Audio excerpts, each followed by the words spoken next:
Hello again, Persian guy. I just watched your latest response and I have some answers to some questions I think you asked. Before that, I want to re-emphasize I do not support the Marines in Haditha. I do not support the soldier who raped the girl. I think that was a misunderstanding, but yeah. Shit happens. We all believe what we believe. First question, why sign up with the military if I don't support Bush, Cheney, or Rumsfeld? I joined shortly after 9/11. And we all knew some action was going to be taken against Al-Qaeda and the Taliban and anyone else that was blamed for 9/11. I supported taking action against Al-Qaeda and the Taliban, and I supported going into Afghanistan to hunt down Osama bin Laden. And I thought that was going to happen, and it did. We had some suspicions that Bush might use this as an excuse to go into Iraq. And that's what it ended up happening, unfortunately. I do not believe, though, that by joining the military, you put yourself to the service of politicians. You do, but ultimately, really what it's supposed to be is service of the people. The people tell the politicians what they want and what they expect, and after listening to the people, politicians take actions, and sometimes that involves bringing the military in for military action. Unfortunately, as we all know, Bush does not listen to the people, and against the will of the Americans has made choices that affect the military and what the military does. So, you know, it's kind of like a stab in the back to not only the military but all Americans. That's what happened. But like I said before, I do believe that military is a tool the people can ask the leadership to use, and that just hasn't been done properly. Building schools bullshit. No, I don't think that's bullshit. That actually is happening. I mean, we've got that's what Seabees do. Navy Seabees, they're construction men. They're trained to fight because they're, you know, so far forward rebuilding that they can get attacked at any time. But they're not told, hey, your mission is to go out on patrol. That's not what they do at all. Their main job is to build. They have electricians and carpenters and I don't know what else the fuck construction guys do. I don't really deal with them too much.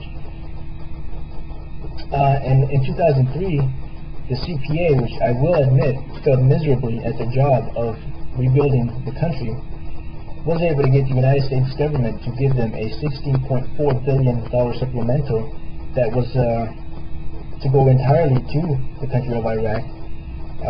You know, the CPA split it and gave it to different people to carry out different tasks.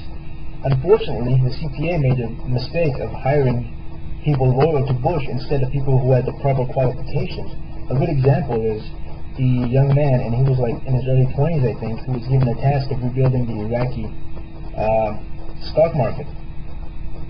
And, you know, being a young guy, he was idealistic and had dreams of this, you know, big, brand new, you know, state-of-the-art computer-based New York-style stock market for Iraq. And the Iraqis didn't have what it took to sustain it, nor did they want it. So the money that was spent on that project was a waste, and the Iraqis went back to the blackboard and chalk method that works fine for them.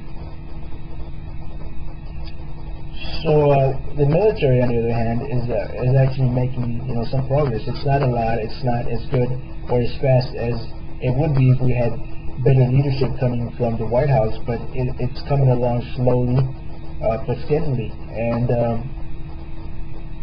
the massive amounts of reconstruction needed cannot be entirely blamed on the military. Yes, destruction of property is happening through fighting. Grenades being, you know, what the ground forces use. That's the heaviest thing they use. Possibly tanks, because tanks really are only used as backup to get units out when they're cornered. It's like a last resort. And bombings to take out strategic personnel, you know, of the regime and targets. But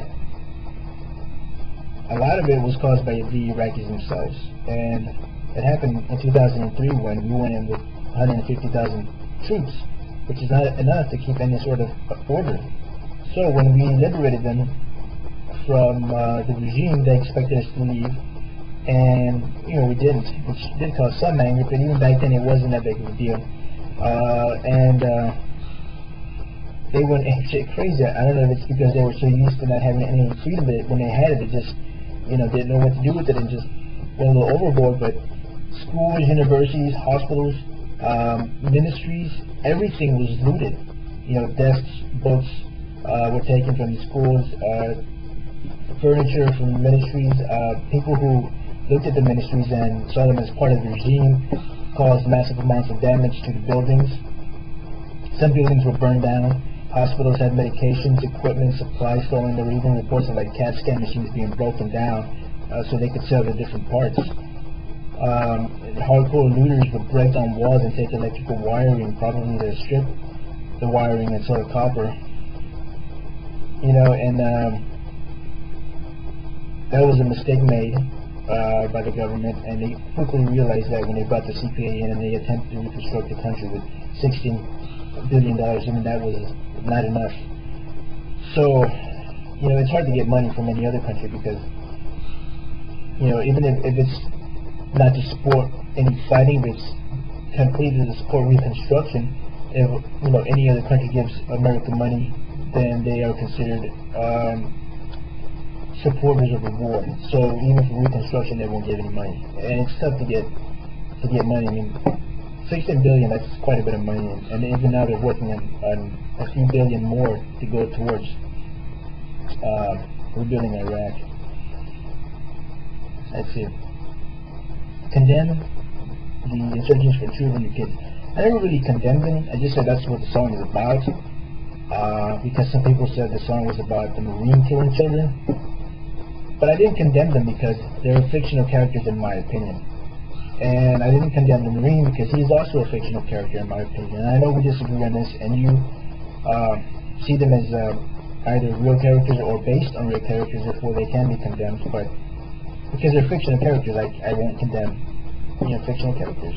If it was a case of a real Marine who actually did take a child and used him as a human shield or as a hostage, that's a different story. But that's not okay, obviously. But I haven't really heard any reports of that happening. Encourage kids to join the military. Yes, that's true. Americans do that. Some do the opposite. Yeah, probably there's some little kid, soldier pajamas and holding costumes and toy guns. And some people even take their kids out to the country and have them shoot at tin cans and bottles.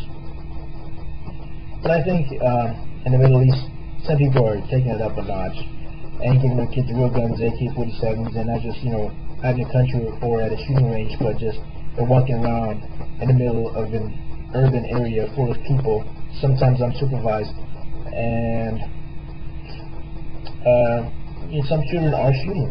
They're not just being told they should grow up to attack U.S. forces. They're being told to go ahead and do it at age of 10 or 12, and they're not always shooting at U.S. forces.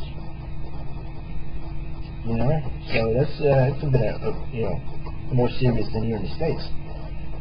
Organization fucks up. Everyone in the organization is jacked up. Again, I have to disagree with you on that point. I don't know much about guilds. I don't play online games, so let's see. Let's talk about organizations or companies, for example. When Enron screwed over a lot of people, I blame the leaders who did that. I didn't blame the employees who got robbed. When the White House, makes these choices that are anti what the American people want, I don't really blame the White House. I blame the president and those high-ranking officials. I don't blame the secretaries or the interns or anyone else who continues to work in the White House. It doesn't mean they support it, even janitors and chefs who just do it because it's a good-paying job. It's a good-paying job. That's why they stay, not because they support it. I don't think it looks bad on them. But if you are going to have that mindset, why doesn't the positive things also reflect on the rest of the military? What about the hospital corpsmen or the nurses or the doctors that are treating civilians and reattaching amputated parts, and the hospital ships that are flying people out there so they can be seen by them? And these aren't all people that are injured by U.S. forces. It doesn't matter who injures you. If you are a Shiite and a Sunni shot you and you're dying and you're able to make it to a U.S. hospital, they're going to treat you. It doesn't matter how it happened, Right now, I think it's a big deal, seeing as how there's, in civil war, which means there's a lot of injuries happening, and oftentimes the Iraqi hospitals are being overwhelmed with patients. So the military hospitals are more than willing to help to treat, these people that have been injured through civil war. And Jesse Macbeth, the guy has been, proven to be a fraud. He's a civilian. He always has been a civilian who just made false claims of military service. And he never really came out and said that. And that's why I originally said that I wanted to debate your credibility. You said you've heard other Marines tell stories, but you support this guy, and he's a civilian who's a liar. How do I know that the other guys aren't liars as well, that their reports are accurate? So, if you want to send me the stories of the Marines, that'd be great. I'd like to research them and see if they're accurate. And if they're accurate, I will gladly come on here and say, you're right, these guys are fucking assholes and they're doing shit they're not supposed to. But, I need to have facts, and I need to know shit for sure before I start to, pass judgment. Anyway, that's all I have to say for now. I'm sorry the videos are so long. I tend to babble sometimes. I'll try to control from now on.